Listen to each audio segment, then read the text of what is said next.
Hello, hello, participants. Yeah, they are able to hear us, Sachin. Yes, yes, I can hear you. Hello, hello, participants. Yeah, they are able to hear. Yeah. Yes.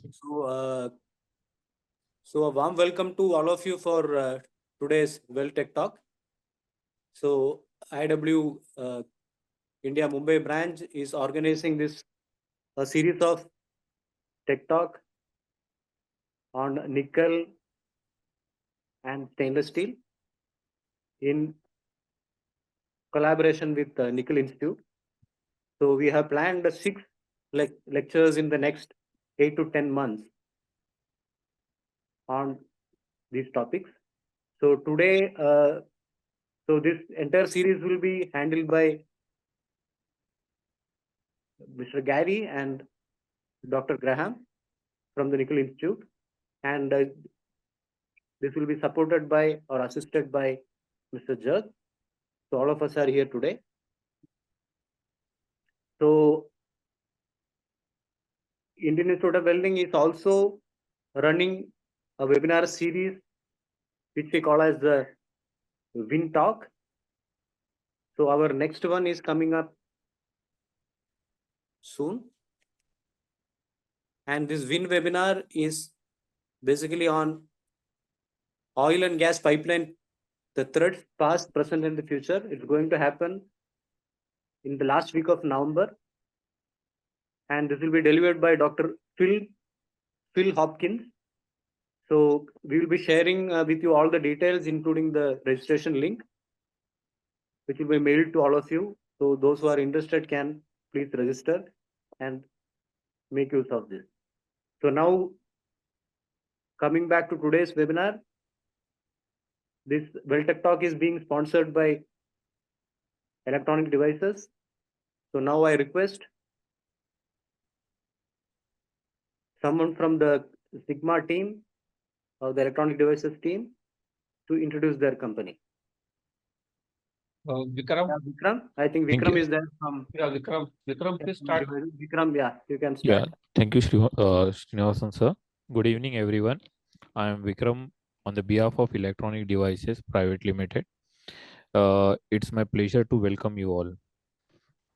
Uh, Today, I am here to showcase how our company seamlessly integrates in our day-to-day life. That making an impact in a ways you might not even realize that. To begin with, let me present a video that offers a glimpse into who we are, what we do, and the value we bring to your everyday experiences. Thank you. I'm showing you one video.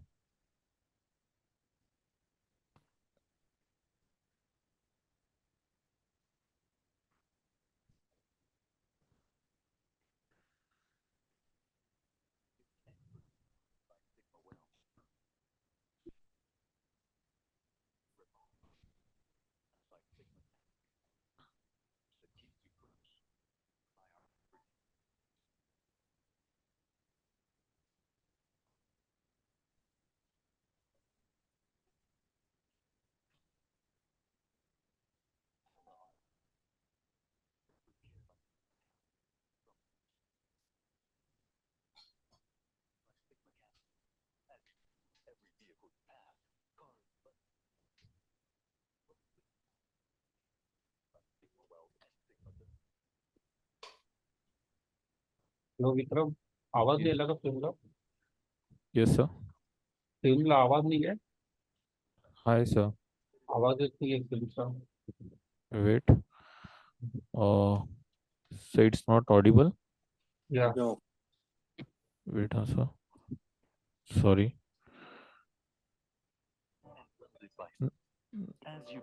Now it's audible. Okay. Yes, okay. Okay. The toothpaste you rely on, sealed tight by Sigma Cap Seal, even the mouthwash that keeps you fresh, protected by our expertise. Every step of your routine made seamless with us by your side. Even your safe and wardrobe, built to protect and secure, come from our welding expertise. The Nutella on your breakfast table, sealed with care by Sigma Cap Seal. From fresh juice to your children's favorite drinks, sealed by Sigma Cap Seal. As you commute, every vehicle you pass, cars, buses, trucks, and trains, runs with parts welded and heat treated by Sigma Weld and Sigma Therm. Even the lubricants that keep these machines running smoothly, sealed securely by Sigma Cap Seal. Your comfort at work is made possible through air conditioning compressors, shrink fitted with Sigma Therm induction heating and welded by Sigma Weld. From switch gears, pre-molded by preheating, to the everyday devices you use, like your old phone, all preheated for molding using Sigma Therm's dielectric preheaters. In healthcare, we continue to make an impact. Our heating technology enables precision in the manufacture of tablets and capsules. Each bottle is sealed, and every cap is assembled with care by Sigma Cap Seal. From the steel utensils that serve your family to the bottles of ghee and masala that nourish them, every product is sealed securely by Sigma Cap Seal. Every jar, every flavor sealed to preserve freshness, ensuring your family enjoys the best every day. From the plates on your table to the pickles you savor, our technology touches your life in every way. Forged, annealed, hardened, brazed, sealed, packed, joined, welded. At every step, from the smallest details to the biggest innovations, we are there, touching your life at every turn. Add ED to your thought, and we'll make it happen.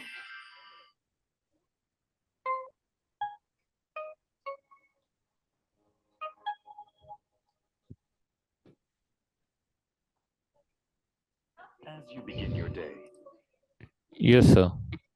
Vikram. Yeah, this was a small video that I have to present. Any feedback for the same? So Vikram, you are done? Yeah, Yes. Okay. Thank you, Vikram. yeah. Any Thank you, more sir. presentation, Vikram? No, sir. Okay, I will. So, yeah. So Vikram, thank you so much for, and thanks to you and Electronic Devices for sponsoring this Weldtech talk for so long. Yeah, we really appreciate. And coming back to the webinar again. So let me introduce Mr. Jurg, who is a Market Development Manager, Southeast Asia for the Nickel Institute. He is currently based out of Singapore. And Mr. Jurg is responsible for market development activities in Asian market, outside Japan and China, executing projects, developing opportunities and managing partner relations in that region. And prior to joining the Nickel Institute in 2018, he worked for Thyssen and then for Benteler, where he undertook for almost 25 years a number of special assignments. So Jurg is a Swiss national and who studied marketing, economics, and commerce in Switzerland. So thanks, Mr. Jurg. Now it's over to you to introduce our speaker for today's webinar. Thank you very much, Dr. Krishnan, and welcome to everybody on the call.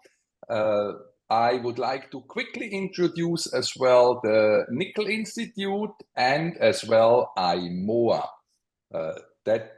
These are the companies that fund these events so that everybody can actually profit out of it. So I hope you all see what I see as well.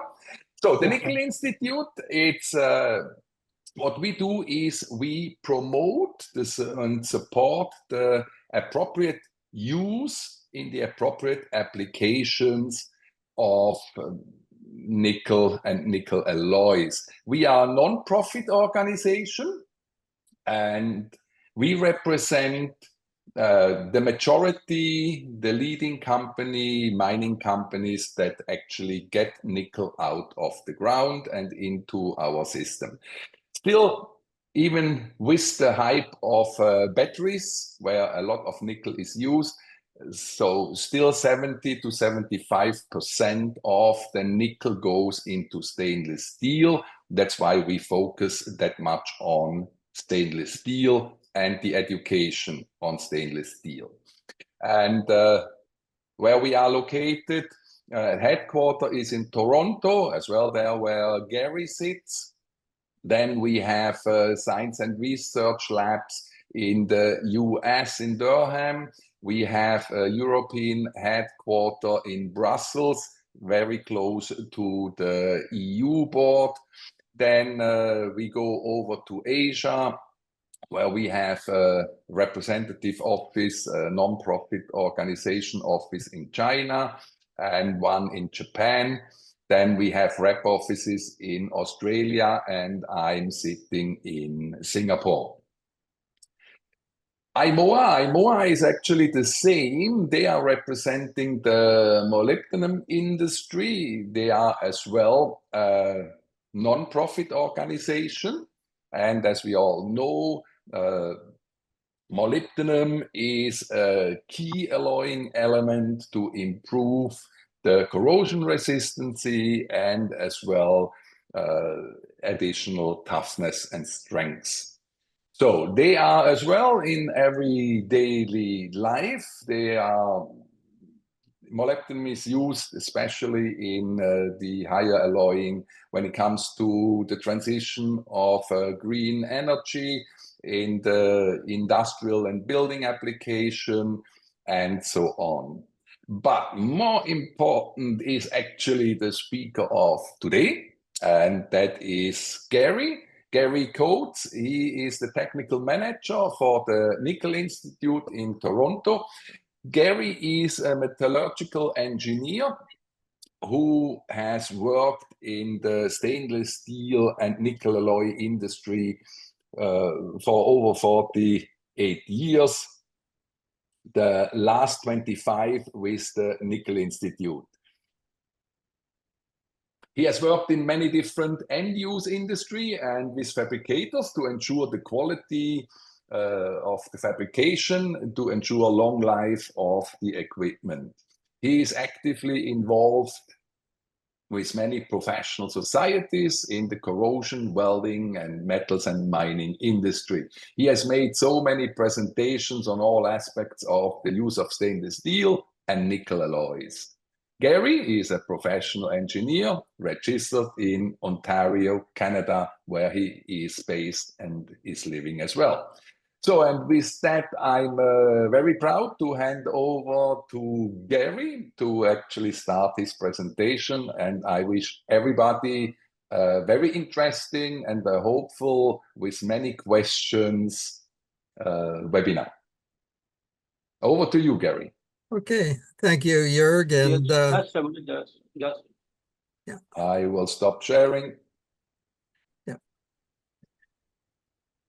Thank you, Jörg, and thank you to all those at on the IIW. You do a great job, and we love working together with you. Let's see now. Let me share my screen here. Yeah, please share your screen. There we go. Okay. So today we will talk about, we'll start a series on welding of stainless steel, some very practical aspects related to it. And today we'll talk a little bit about the austenitic and the ferritic and the martensitic series. Me here. So this is part one of a 6-part series. We will be talking on the next one about duplex and super duplex, followed by welding of nickel alloys, followed by welding of non-ferrous, and there we mean the nickel copper nickel alloys, and we're going to include weld overlay there. Also, the ferrous and non-ferrous weld cladding will be an important one. That will be the 5th webinar. And finally, the 6th one is on weld corrosion causes and prevention. So I will be doing parts 1, 3, and 5, and Dr. Graham Sussex will be doing parts 2, 4, and 6. So you won't have to listen to me all the time. So today's agenda, I'll make some general comments about welding of stainless steel, including some misunderstandings that are commonly, or at least I've seen throughout my career. We'll talk about welding of austenitic alloys, and it will not be a really complete one on austenitic. We could talk all morning or all afternoon or evening, I guess your time, about them, and then some details about welding ferritic and martensitic alloys, and we'll allow some time for questions. So a few general comments, and I've done these some of these webinars before, and I always like to emphasize that the welder is a very important part of this system. Most of us are weld engineers or weld inspectors or non-destructive testing people, but the welding involves both science and manual skills. When I look at the American Welding Society journal, there's practical articles, and then there's articles that are deep into the theoretical metallurgical part of it. So it involves both, and melding the two together are so important. Welding involves a high level of skill. I really admire welders, their hand-eye coordination. And it's important for everyone, the welding engineer, to stay up to date. And it's important to train the welders in language and concepts they understand. So as a metallurgical engineer, I cannot use the words necessarily that I use to talk about welding with other welding engineers. I have to simplify it for the welders using concepts they understand. And we have to remember that most welders learn how to weld carbon steel. Once they become proficient at that, they usually move on to stainless steel, but they tend to want to use those same techniques they learned for carbon steel on the stainless steel. And sometimes that works, but sometimes it's wrong. And this is where the training comes in. It's really important to train them on the differences between the welding of carbon steel and stainless steels. So welding is critical to successful fabrication of stainless steel. And we really have to ask ourselves, especially as welding engineers, what is needed? Is this for corrosion resistance? So I have to weld it to optimize the corrosion resistance, or the high temperature properties, the properties of interest, in which case it's maybe a completely different set of rules for the stainless steels. In carbon steels, the key properties are strength and ductility, and sometimes when you get into structures, fatigue or toughness being the low temperature, lack of embrittlement. Stainless is used in these applications because and we do the strength and ductility of it, but we don't test the fatigue or toughness of them, and we don't test the corrosion resistance and high temperature properties of them for the welder. So one of the things that people, welders often say when they're showing off a weld is, this is a good looking weld. And that is important, but it's not necessarily a good weld if they've used the incorrect filler metal, or sometimes no filler metal where filler metal is actually needed, or they used an unsuitable welding procedure, too high a heat input, for example. The weld may look good, but it may fail quickly in service. And of course, they do not see that. We all know that there are 5 main families of stainless steels: the austenitic series, the 300 and 200 series, ferritics, the duplex austenitic ferritic ones, martensitic, and precipitation hardenable. And of course, there are major differences in weldability, not only between the different families, but within the families, and especially between the low alloyed and high alloyed stainless steels. One has to remember there are hundreds of types, and in North America with ASTM, we use the word type preferably instead of grades or alloys when referring to the ASTM standards. but there are hundreds of types of stainless steel. And for example, ASTM A240, which is the plate, sheet, and strip specification, there are close to 200 different types or alloys listed. In some of the other ASTM standards for other product forms, there are even more alloys listed. So there's a whole group of alloys there that some we're very familiar with, and some we're not familiar with very much at all. And of course, in different national standards, there can be variations of many of these grades too, and grades that aren't included in the ASTM. So it is really critical for the welding engineer, the quality assurance guy, the foreman, to know the exact alloy being welded. Now, I'm posing the question, is it important for the welder to know that? And so I'm going to take a few cases here.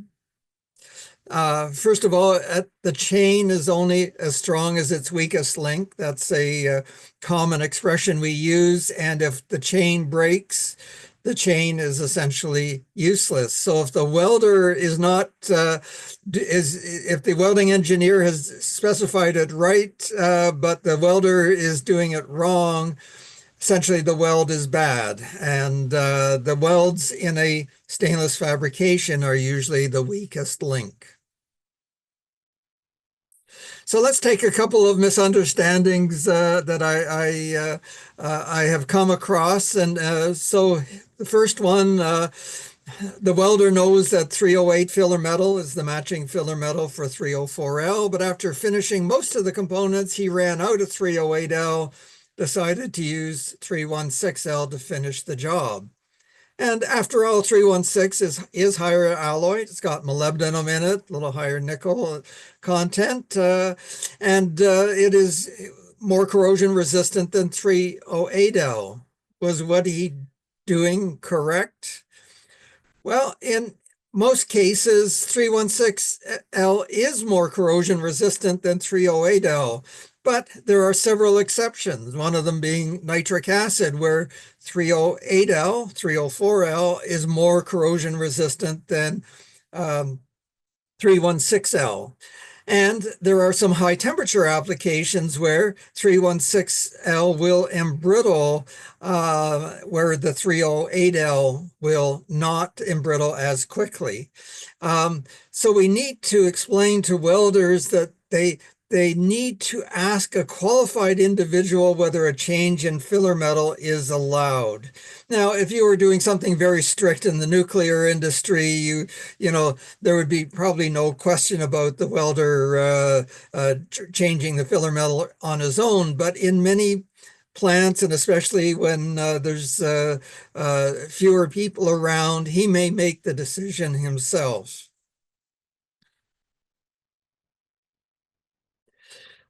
So another example on a 316L tank, a welder, he did the qualification testing using 308L filler metal on 304L plate. That qualified him for welding the ASME P8 Group 1 material.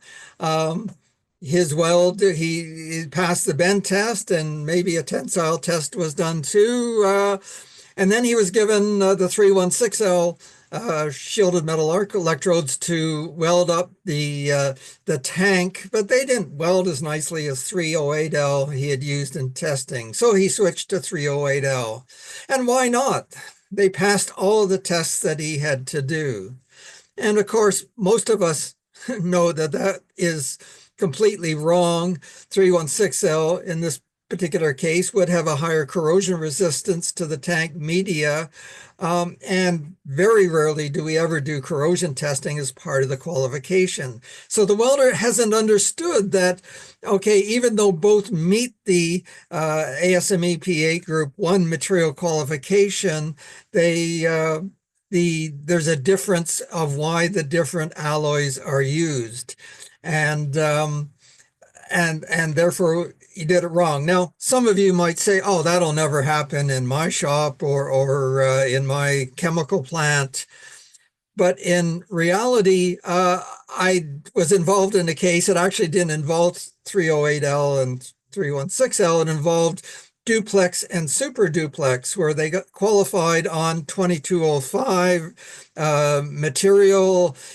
The component was actually the super duplex alloy, and they welded it. The shop foreman and the welders were all happy to weld it with 2209 filler metal, the one for 2205. And of course, they even delivered the component to the end user.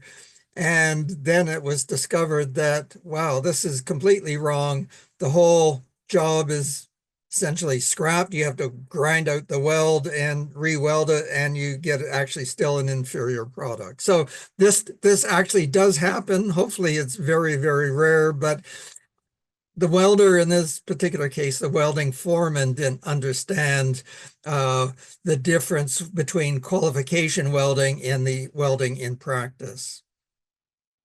And a third example here, and again, from my past experience, we were doing some training of welders and welding foremen at a chemical plant in Canada here. The chemical plant handled some very corrosive, nasty chemicals, hydrofluoric acid.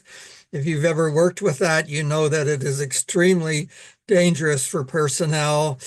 We had a question at the end of the a question period at the end, and one of the welders asked why we didn't talk about the electrodes that could be used for many different stainless alloys, and we didn't quite understand what he was talking about, and he explained that they used 310-16 for welding all stainless steels between 310 and 316. And again, I mean, we were all shocked, literally horrified to hear it. The other plant engineers were horrified too that this was actually happening. And again, training the welders into what the classification, the -16, I'm sure you all know that it's the type of coating that's on the coated electrode.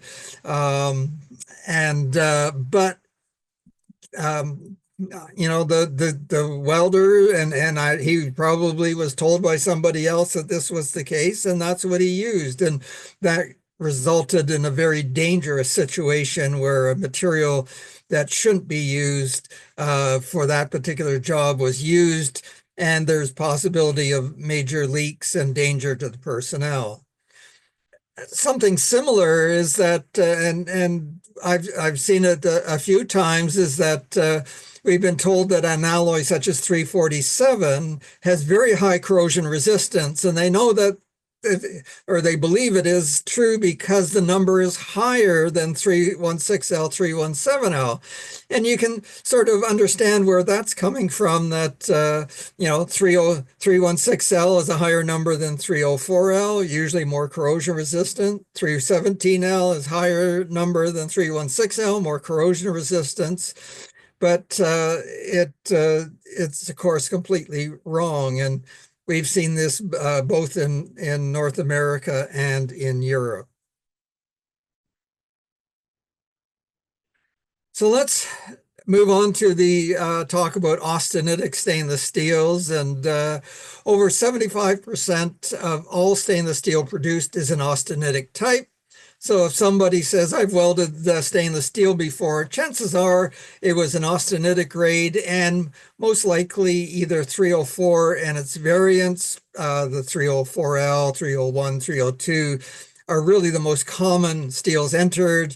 If you encountered, rather, if you understand that work in a chemical plant, you know, 316L is extremely common too. And so welding 304 is, of course, as we all know, initially challenging for a carbon steel welder. But when you go to welding some of the higher alloyed austenitic alloys, 904L, the 6 moly family, that's grades like 254 SMO and Al6XN, and some of the heat-resistant alloys, they're even more challenging, requiring slightly different welding parameters, and in some cases, some major changes over what they do. So just because somebody says I've welded stainless steel doesn't mean that they really know what stainless steel they should be welding. It's up to us to make sure they understand what are the important differences here. So there's lots of things I can talk about in austenitic stainless steel. I'm going to focus mostly on the ferrite content. Most of us know that many, not all, of the austenitic filler metals have a composition designed to result in a certain amount of ferrite in the weld metal. And the reason for this is to prevent or at least lower the risk of hot cracking in the weld metal. So there are a number of misconceptions about this, less among, of course, weld engineers, but among welders. They hear ferrite and they think ferrite is iron. And of course, the chemical symbol for iron is Fe. And so they think ferrite is iron. Of course, ferrite is not iron. It is a metallurgical phase. Ferrite, austenite, martensite, those are crystal structures there. So in itself, it's not necessarily dangerous, but since all stainless steel has iron, there's a perception that, okay, well, there's iron in stainless steel, so that is my ferrite content. That's how I get it. It's the amount of iron. Well, no, that's not it. And secondly, people add ferrite, or the manufacturers of electrodes and wire add ferrite to the wire or electrodes, something you add. And no, it is the composition that determines it, and the composition of both the wire, and if there's a flux involved, the coating on the flux. And so the amount of ferrite that forms is determined by the composition of the wire and the coating, and also involves the cooling rate of the weld. So a faster cooling weld will have a different ferrite content than one that is slowly cooled. Not a huge difference, but something that's important. Now, most of us are familiar with diagrams that describe the ferrite content of a weld, and they're very useful. They'd only give approximately the ferrite content of the weld. You can't use it to say, okay, that we get 8.5% ferrite. That's what I calculated, and expect to actually get 8.5. It could be plus or minus maybe 2% in ferrite for the actual weld. The Scheffler diagram, which I've shown here, I like the Scheffler because it shows from between 0 ferrite, no ferrite, and 100% ferrite. It has a lot of advantages in certain areas, but it doesn't show nitrogen. So the vertical axis is, we call it the nickel equivalent, which is made up of both the nickel content, the carbon content, and the manganese content. Really, nitrogen needs to be in there, but it's really difficult to measure nitrogen that actually goes into the weld metal, because the arc, when you go from the wire to the base metal and transfer the droplets of molten stainless steel, they can pick up nitrogen. So you do make some assumptions about the nitrogen content there, and there are diagrams that include nitrogen. And of course, on the horizontal axis is the chromium equivalent, which is chromium, the molybdenum, silicon, and to a very minor extent, the niobium content. But it is important to have, when you're using these diagrams, the actual chemical composition of the filler metal. I was actually shocked when I was younger that we got mill test certificates for the welding filler metal from a number of manufacturers, and they weren't actuals, they were typicals. And the typical is pretty useless. The electrode you get might be close to the nominal value, but it may be different from that. So you need to ensure, if you're using these diagrams, that you have the actual chemical composition of the filler metal. And you must take into account the amount of dilution of the base metal, because these diagrams are made for 100% weld metal, but in welding, you do get dilution from the base metal, and the base metal will generally have a very low ferrite content theoretically when you plot it out on these diagrams. So I'm going through a series of questions here. Do 300 series rod alloys, plate, sheet, bar, pipe, etc., do they contain ferrite? And the answer is basically most of the rod alloys contain 0 or close to 0% ferrite in them. 304L today especially may have up to 2% ferrite present. So it is the exception that people are keeping the chromium, the nickel content, and in molybdenum containing grades, the molybdenum content right down at the bottom end of the specification. And that has meant that, especially the 304 grades, they may have up to 2% ferrite present. Now, maybe you say, well, I've done a ferrite measurement on some 304, and that shows that there's much higher percentages of ferrite there. Why is that?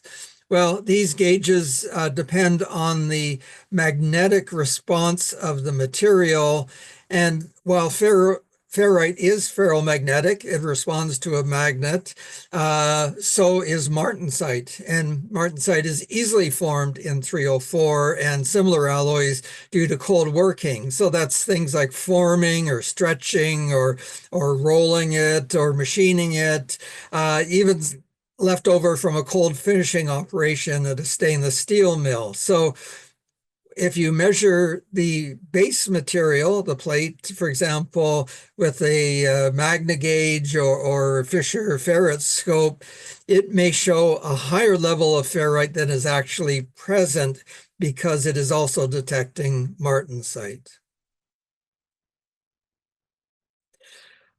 So most of you understand that cast 300 series materials are higher in ferrite content than the plate, sheet, bar, etc. And that's because foundries, most often, they have very limited refining capabilities. They can't take out things like sulfur, which are when present in larger amounts, can result in the hot cracking of the material. So they intentionally have a higher ferrite content, and sometimes they will make it on a 304L type cast material up to 20% ferrite. Very high levels, higher than you would ever see in a weld electrode. And you might ask, is ferrite detrimental to the performance of a stainless steel, corrosion resistance, or high temperature properties? And the answer is, yeah, in many cases, it can be. So when the ferrite level is less than 10%, it generally is not detrimental. But higher ferrite levels may decrease the corrosion resistance, not in every environment, but in some environments. And even a small amount of ferrite may be detrimental to corrosion resistance in a very few cases.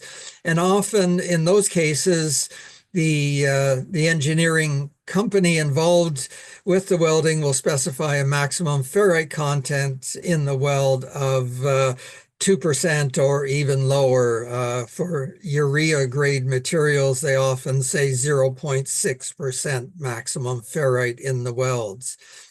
In high temperature applications, ferrite can embrittle with time. It can become brittle. If you have a small amount of ferrite in an alloy, you have a series of hard particles. That generally is not a problem. It actually makes the material a bit stronger. But where you have high ferrite welds, 10% or higher, you can lead to cracking in service. Now, all that takes time, so you don't see it right away. It might take a year or two before it actually fails.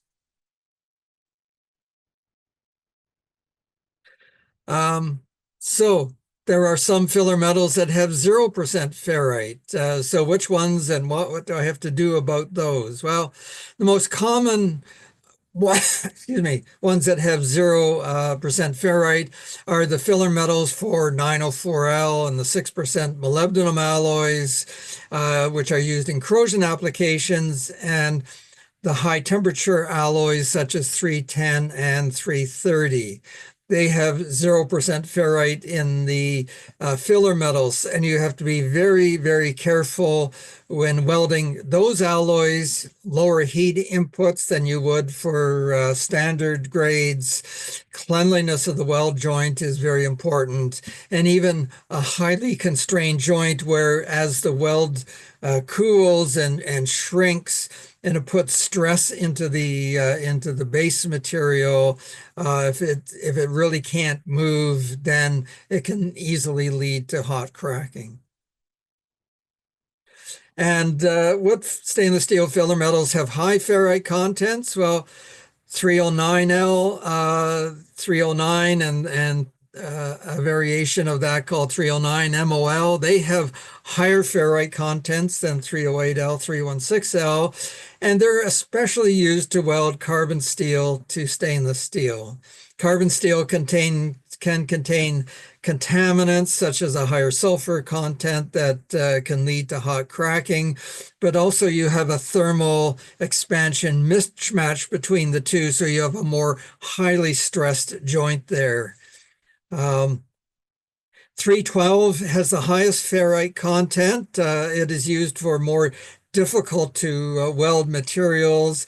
It's sometimes sold as an electrode that welds anything, which is not true, but it is more useful and is often used as a maintenance electrode, not in chemical plants or pharmaceutical or even the food industry, but in maintenance repair shops that do a lot of occasionally a little bit of stainless steel welding. But basically 312 is a little more forgiving. It's easier to weld with. The welders like it. But because it has a very high ferrite content, you have to be very careful where you use it. And why are some stainless steels welded with nickel alloy filler metal? Well, the high molybdenum alloys, 6-7% molybdenum stainless steels, the 254 SMO, AL6XN, etc., they cannot be welded by a matching filler metal, as the weld would have significantly lower corrosion resistance if it were done with a matching filler metal. So you have to use a very high molybdenum filler metals, the 9% molybdenum, which is the 625 or nickel chrome moly 3 electrode is most common for the 6% moly alloys, but the C family of alloys, Hastelloy C276, C22, and some of the other brand names there, they can also be welded, and they have even higher molybdenum content, anywhere between 11 and 16%. So they are more corrosion resistant than the base metal. And those alloys, of course, cannot be welded autogenously, that is, without filler metal. Now, another question is, can I weld one austenitic stainless steel with a higher alloyed austenitic filler metal? For example, can I weld 316L with 317L? Is there a problem there?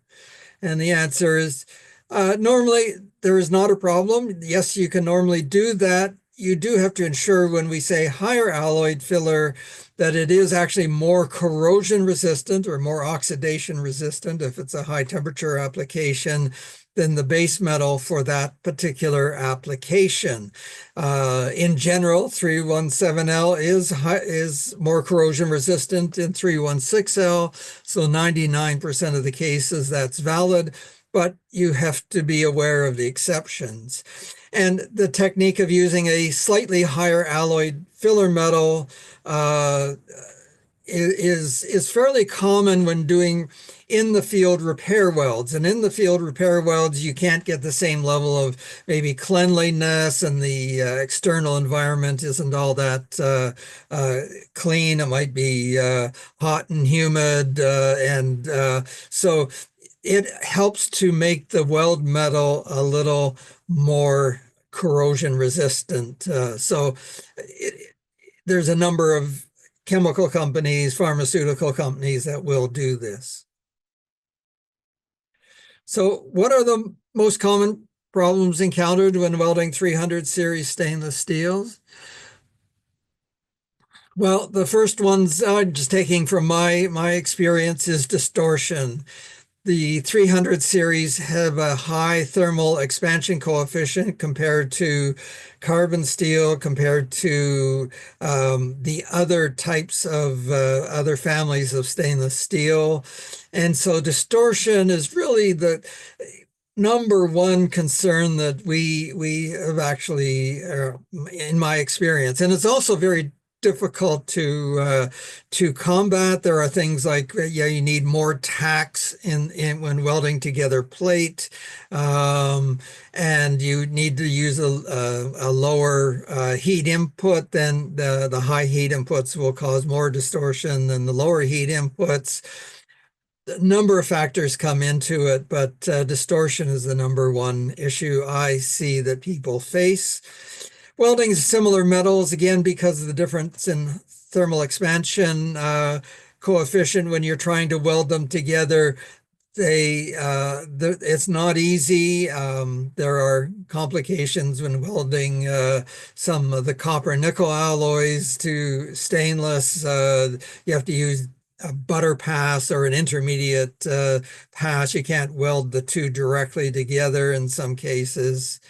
Also, lack of fusion, no root gap because the austenitic filler metals have a lower penetration rate than what you are used to with carbon steel. And I can't help but to include trying to weld at high production rates. Everybody wants to weld more, so you turn up the amperage on your machine and try to do it faster, and that can lead to micro cracking and distortion and a lot of repair welds that go on there. So you actually weld faster, you fill the joint faster, but then you have a lot more work afterwards.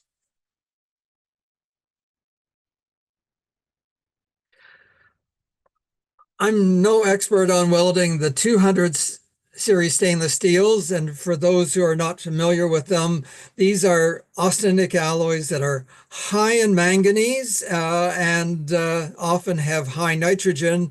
And the idea is that then they have those two elements can replace most of the nickel in an alloy. They are used a lot in thin sections for maybe the food industry, a few other applications, but generally not in the chemical or petrochemical or pharmaceutical industry. They work hardened more quickly than the 300 series. Sometimes they will add copper to them because that lowers the work hardening rate. Work hardening of the material can occur as the weld solidifies and shrinks, so it's pulling the material away. These materials are often welded with the 300 series filler metals. And I just show an example of a large water tank. It was built using a 200 series stainless steel, maybe, I think it was about 15 millimeter thick plate on it. There were numerous micro cracks in the structure, which were not obvious to the welders. And when they filled the tank full of water, there were quite a number of cracks that looked like this that needed to be re-welded again. So there can be some issues with thicker 200 series, not so much on the thinner materials.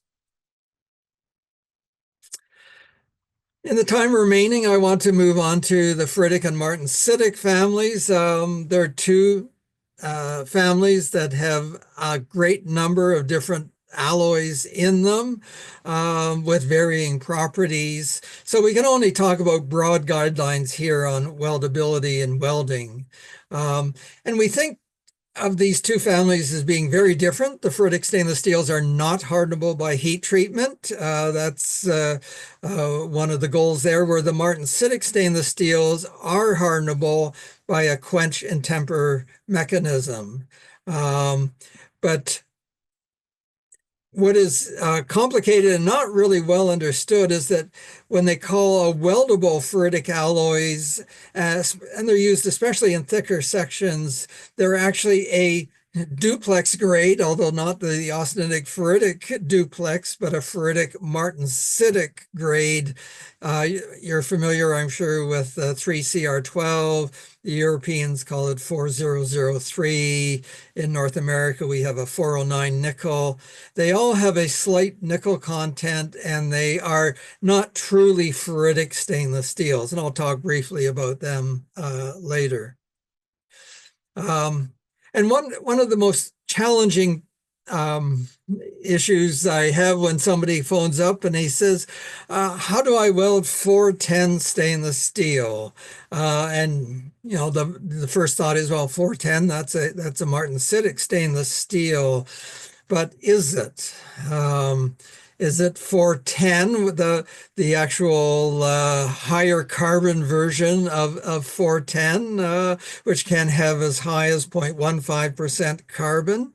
Or is it 410S?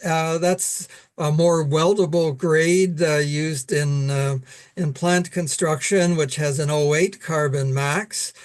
Or there exists a 410 low carbon version, which has 030 carbon max, just like a 304L or 316L. Now, if we had 0.15% carbon, the alloy would react to welding like a tool steel. In other words, it would rapidly harden in the heat affected zone during welding and likely to crack if there was no preheat.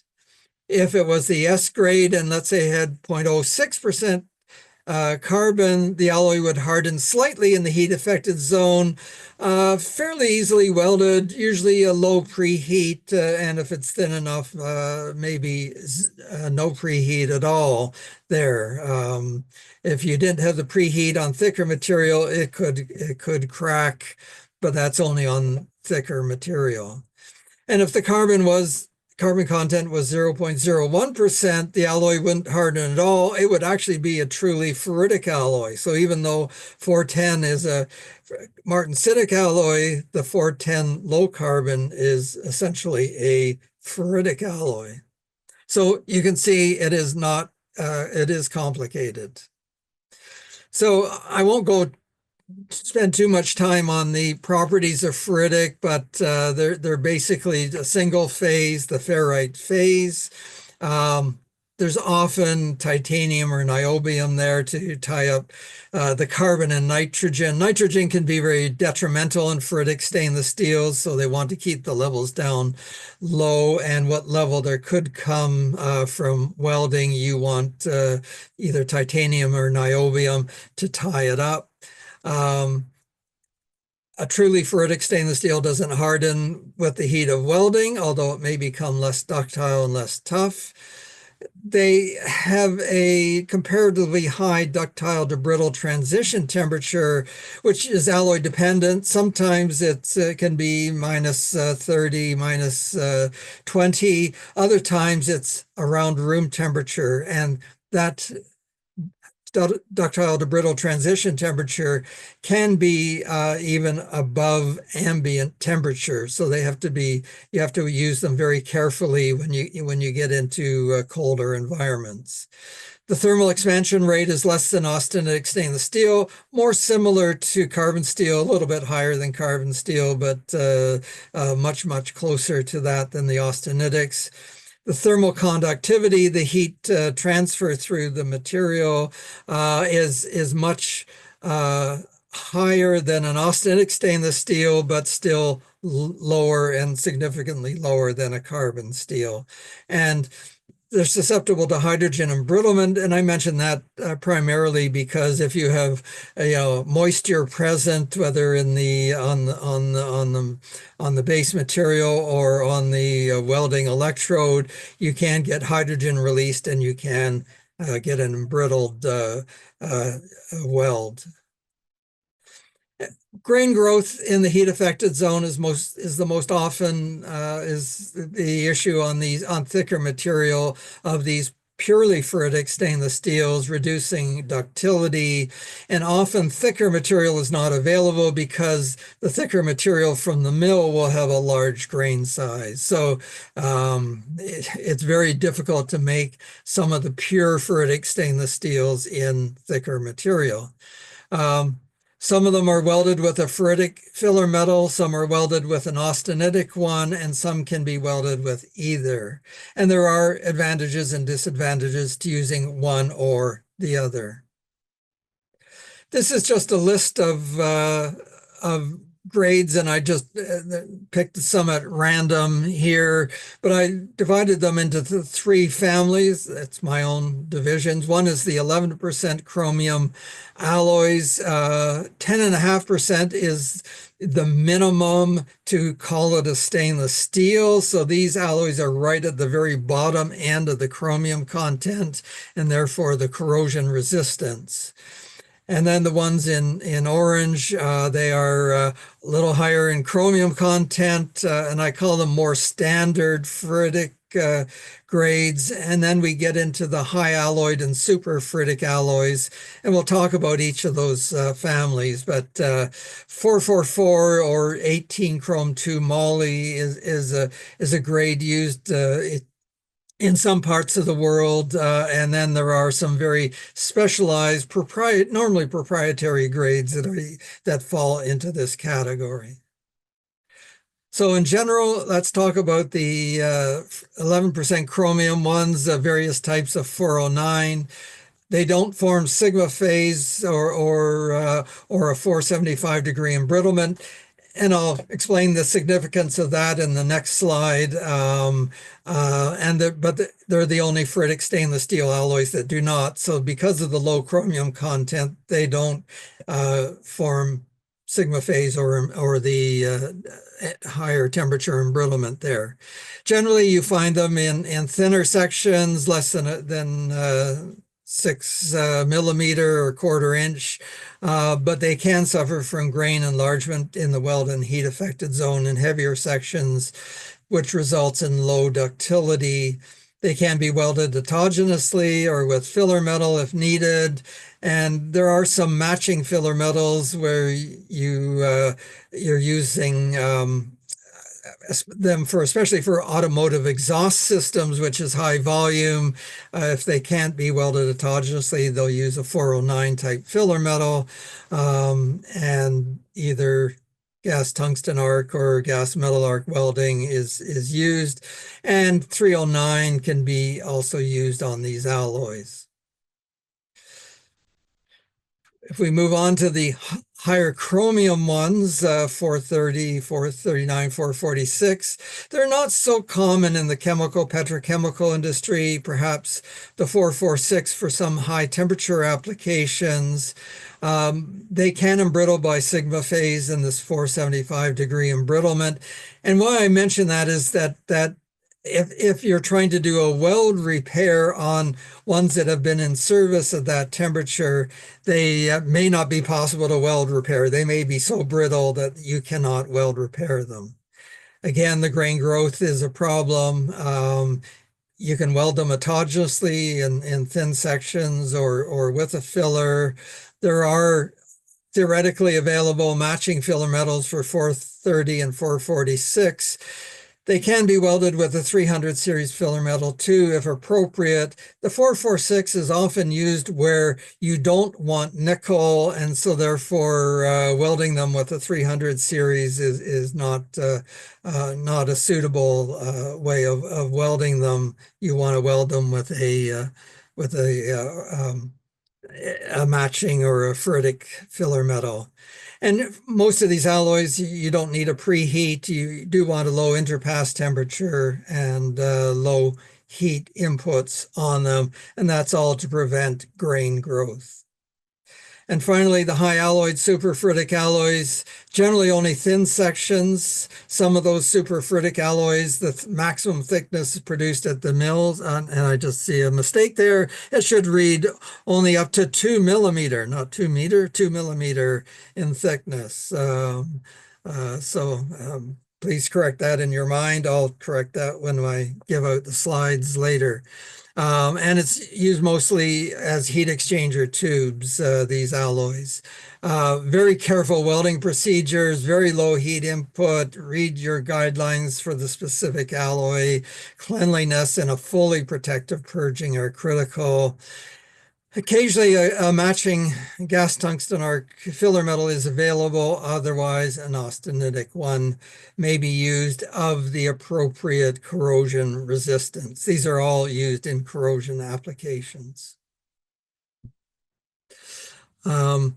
I mentioned about the weldable ferritic stainless steels, which are actually ferritic martensitic grades. I know in India you're producing a number of them, and they do have their applications, and especially in structural applications where you can use the strength of them. And because they're lower alloyed, they're also lower cost. So they have resistance to inland atmospheric conditions, not near the sea where you have salt spray and chlorides present.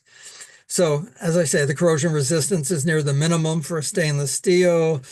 They are available in thicker sections. I've seen them up to 25 millimeter, perhaps thicker is available. They don't have the same issues with grain growth, of fast grain growth in welding, although it does happen. They do grow in grain size in the heat affected zone. Generally, it isn't the same issues as with the purely ferritic. Generally, they're welded with 309 filler metal. Most welding processes are suitable there for them. You have to think ahead what properties you want in the weld and heat affected zone to ensure that you meet the requirements in terms of its strength, the ductility, and toughness. You can get these materials in strength levels that are stronger than the 309 filler metal weld properties. So then you end up with a lower strength weld, higher strength material, and that generally is not acceptable. So maybe somebody in one of you metallurgists in India there will help to solve that issue, come up with a filler metal that actually is suitable for welding the higher strength versions of these alloys. I'm going to just briefly talk about martensitic alloys. You can divide them into three categories. A lot of these the lower carbon versions are used in the oil and gas industry. And so the ones that have less than 0.06 carbon, typically maximum hardness is 35 Rockwell C. There's an intermediate carbon level that gives higher hardness, 35 to 55. And then there are the grades that you really want hard, 55 to 65 a Rockwell C, and typically they have more than 0.30% carbon, so very high carbon content. So just as a reminder, they're soft in the annealed condition, then you harden them by heating them up to a certain temperature and then quenching them, and then you temper them to bring back to lower the hardness to whatever hardness level you want. In the quenched condition, they can be very brittle. So, and one of the problems with the complications, shall I say, when welding martensitic stainless steels is you need to determine what properties you want in the heat affected zone and the weld metal. Can you live with a weld that is weaker but more ductile? Can you live with a slightly harder heat affected zone than the base material? And if you really want uniform properties, well, the one way to do it is to weld it in the annealed condition, re-anneal it, then go through a hardening and tempering treatment again. All that adds cost and difficulty to welding them. So these are particularly tricky alloys to weld. I show this graph. It's actually a martensitic stainless steel welded without filler metal. So you can see on the left-hand side where the fusion zone is, the distance from the fusion line. So the weld is metal is a little bit harder. Then there's a bit of a weaker area right at the fusion line. Then you go back to the higher hardness, and then it starts dropping as you get to the base material. But there's even an area that's weaker or less hard than the base material right at the boundary between the heat affected zone and the base metal. So I'm only showing this because welding martensitic stainless steels can be complicated. Very briefly, similar welding characteristics to tool steel as a general statement. You want to do a preheat, minimum interpass temperature. You want to keep the interpass temperature high. Post-weld heat treatment is often needed.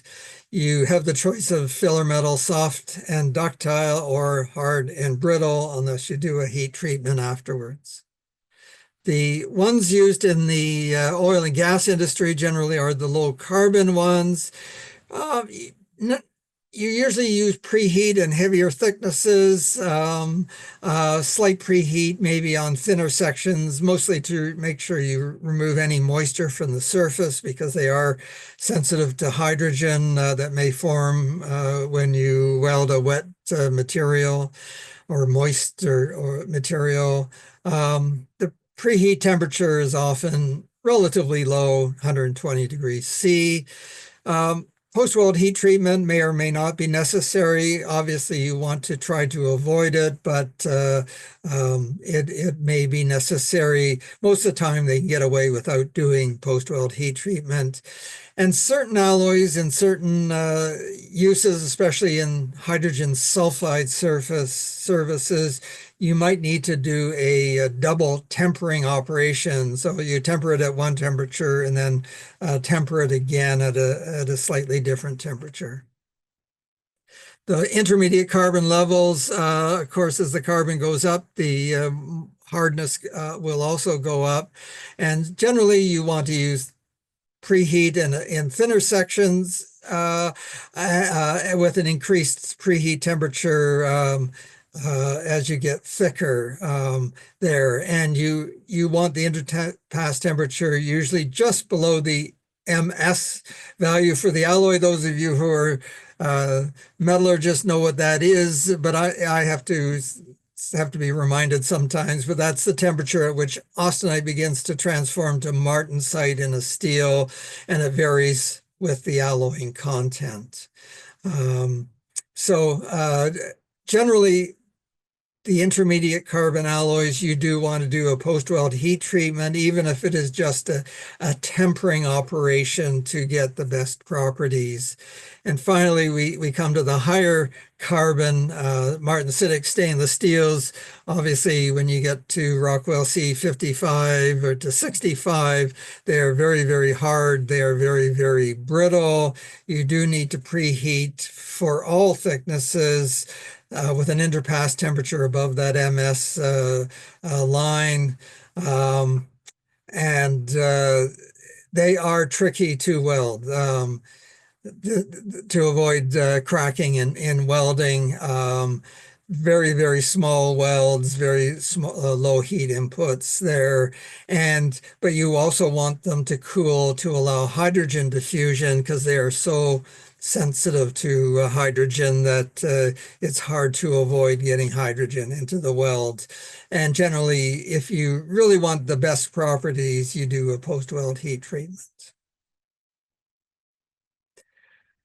So in summary, for the ferritic and martensitic alloys, each case of welding ferritic or martensitic needs to be examined carefully. It isn't sort of, well, I can use my general rules and I'll be safe. No, you need to really look at what particular alloy you want and what actually properties you want of the heat affected zone, especially, and the weld metal.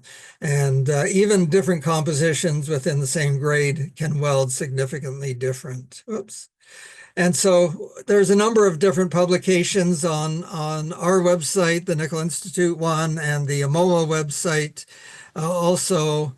We do offer a free technical help service. So if you have any particular questions, you can go to the web address there and then you can enter your question, and we generally can reply within 2 working days. We have a series of consultants around the world that can help, and especially when it comes, for example, oil and gas or with food industry, they will be specialists in their particular area and we'll send it to the appropriate person. So that's all I have. Yeah, I thanks, think Gary, for this wonderful session. And I think there are a lot of questions in the Q&A. If you can just go through at least few of them. Yeah, okay. Let's just see now. Just going through the chat. Oh, We have to go through the Q&A. Q&A. Oh. Yeah. So that will be on the top of your screen. Oh, there it is. Yeah, okay, got it. Got it. I got it. Okay, when welding 321 or 347 for high temperatures, is it recommended to carry out a local post-weld heat treatment on the welds? Okay, so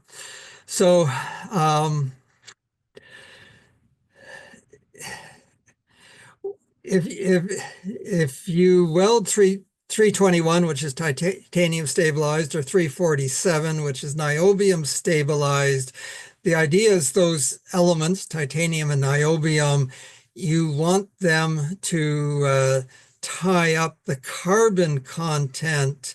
But when you when you weld them, you don't tie up all the carbon content. And so when they're used at high temperature, if the carbon is not tied up as a niobium or titanium carbide, it will tie up with chromium, and that reduces the corrosion resistance. And this is very important when you have hydrogen sulfide in a line, that when cooling and down, the hydrogen sulfide will form polythionic acid. It's called. It's a chemical where hydrogen sulfide combines with water in an air environment, and it will crack these alloys. So typically, most oil and gas people where they know that this is a problem, they will specify what we call a stabilization anneal, which causes all the carbon to be tied up with either the titanium or the niobium. There are different procedures. Different oil and gas companies have different, slightly different temperatures, what they think is optimum for there. But so it is common to do that. And sometimes in my own experience, you have to remind the fabricator that this is required for that. They will often have a stabilization anneal on the plate material in the first place. Do they want it on the weld? And ideally, you do want it on the weld. The next question relates to superaustenitic stainless steels and brine service application. Yeah, so the 6% moly alloys are used there. The S31254 is it's the 254 SMO. Yes, that is used there. Typically welded with a nickel chrome moly 3, which is the 625 type nickel alloy there, and it performs well.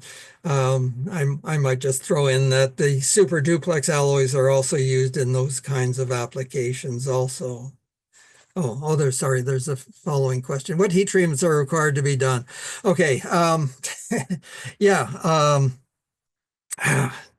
So the 31254 alloy, the 254 SMO alloy, the minimum heat treatment temperature for that alloy is, according to ASTM, 1150 degrees C. In practice, the mills actually go higher than that, 1180 degrees C. For castings, which are thicker, they'll even do 1200 degrees Celsius. Very, very high temperatures. It's a problem because the material becomes very weak at that temperature. So it actually will just deform on its own weight. So you have to make sure they're supported well. If it's a dished head or something like that, you have to really support them. So they don't collapse on their own weight. And you do have to quench it quickly afterwards. And that's also because in quenching you can have deformation. So usually if it's thinner material, you can use a forced air. You want it to cool fairly quickly, so you used a forced air or maybe a light water spray. If it's thicker material, you really need to dunk it in water to get it to cool quickly on the inside. If you don't do that, intermetallic phases will form, and that will lower its corrosion resistance. So it is very tricky to do it. People do it, but it requires a lot of skill. What is the importance of ferrite number in welds? What is the recommended acceptance criteria during what kind of applications? Should a ferrite number test be a mandatory check?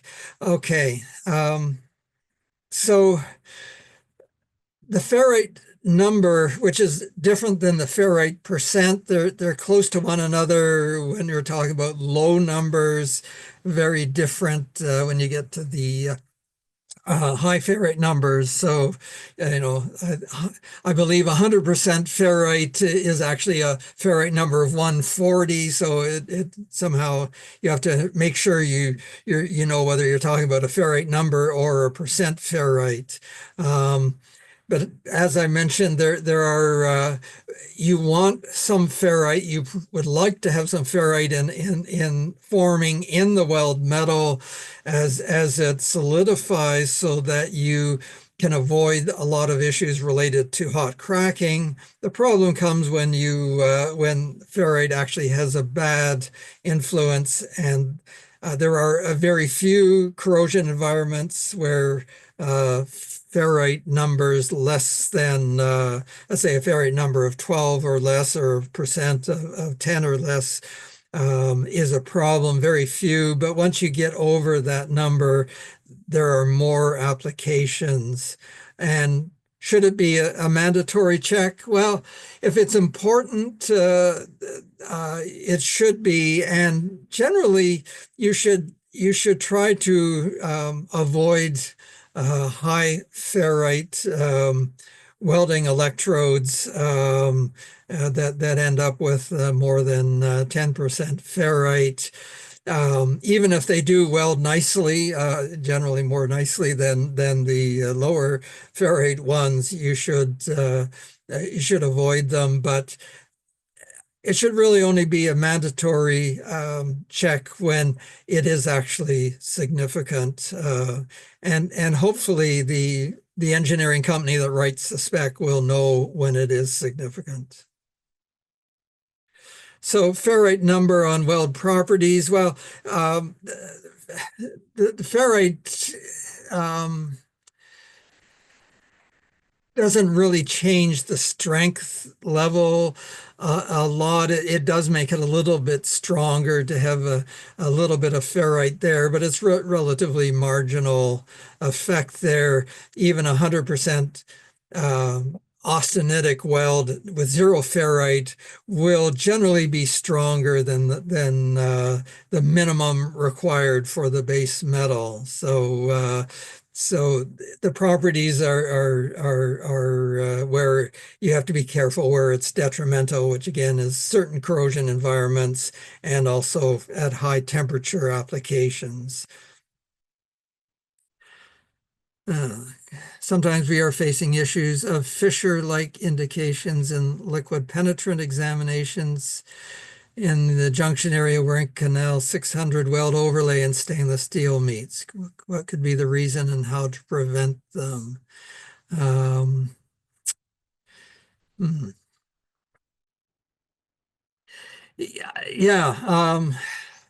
When we get into these areas where you have mixed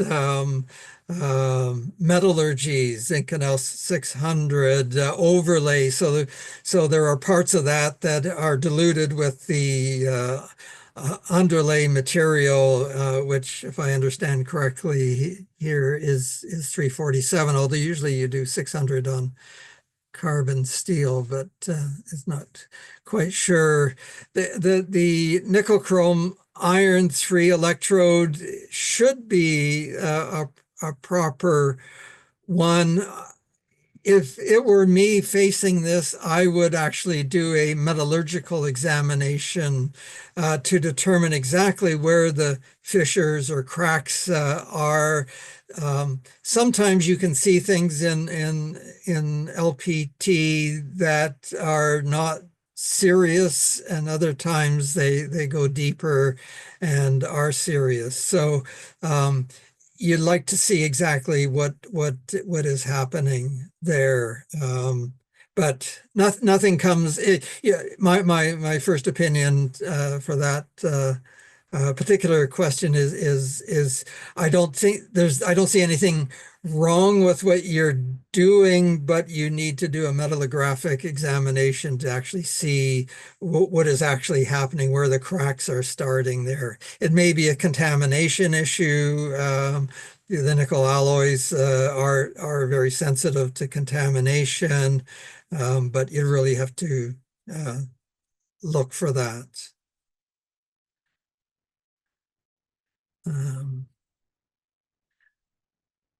Okay, I'm going to, there's another one related to tube sheet joints on a 600 weld overlay.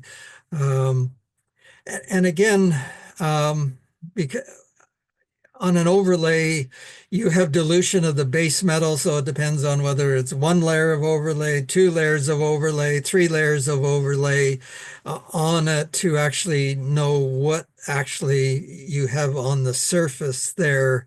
And so really we need more more information there. And please contact us through the tech service line there and with the details. What about welding 317L? Well, 317L is really a 316L with 1% higher molybdenum content. Also has 1% higher nickel content to keep the welds austenitic like the 316L. 1% higher chromium content for that matter too. It's pretty standard.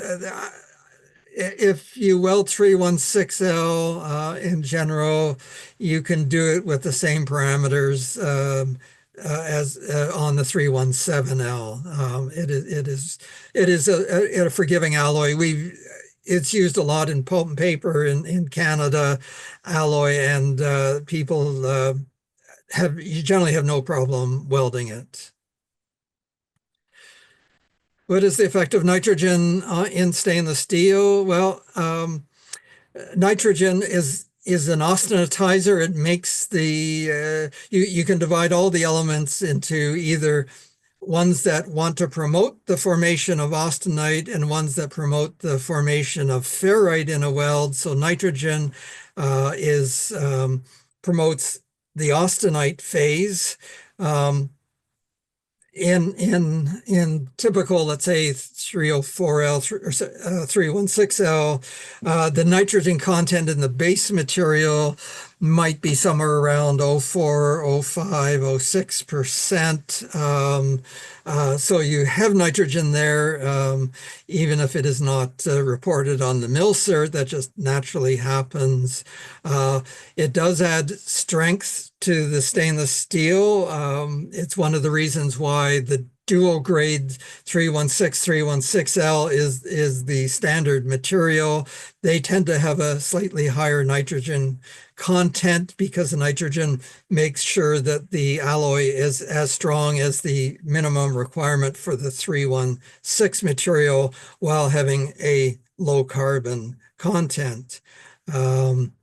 There are some nitrogen alloys like 316LN, which have even slightly higher nitrogen content, 0.12 or 0.14%, and they do make it stronger. What else can I say about nitrogen? It does add to the corrosion resistance in terms of pitting resistance. And many of you who have been involved with the corrosion side of things know the pitting resistance equivalent number. There's a strong factor for nitrogen in there. So there's a lot of basically good things that are there. You have a limit to the amount of nitrogen that can be added. If you add too much, you can get nitrides, which are very detrimental. But most alloys will have a relatively low nitrogen content. Does welding of 310 casting require a certain amount of preheat? No. You generally don't want to preheat anything that is fully austenitic, and the 310 castings are fully austenitic. They show linear indications on the weld. So you really want to buy a 310 casting that, first of all, has that is very clean, and I'll think of especially of the sulfur content, also phosphorus if possible, low levels of impurities, because in a fully austenitic alloy, those impurities especially lead to hot cracking.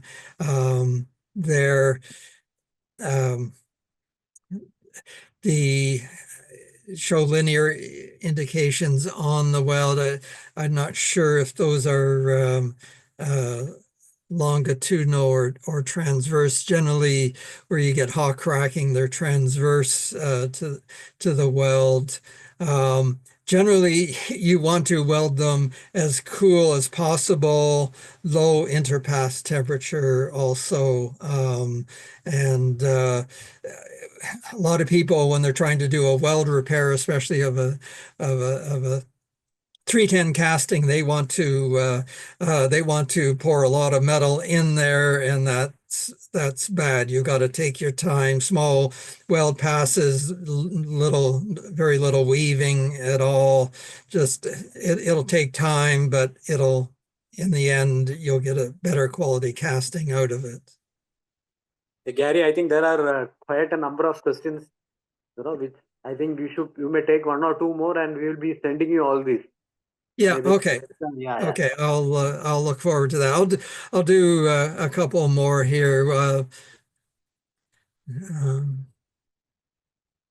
Oh yeah, okay. And actually the next one actually relates to why is 304L welded with a filler metal that is not 304L, it's 308L. So it's got a different number on it, and it's almost like the exception to it. And yeah, it is strange. But 308L has an adjusted composition that is just a little bit higher alloyed than 304L, and they wanted it to be just slightly more corrosion resistant than 304L. So now in practice, the range overlaps, so that doesn't guarantee it actually, but yeah, it is unusual.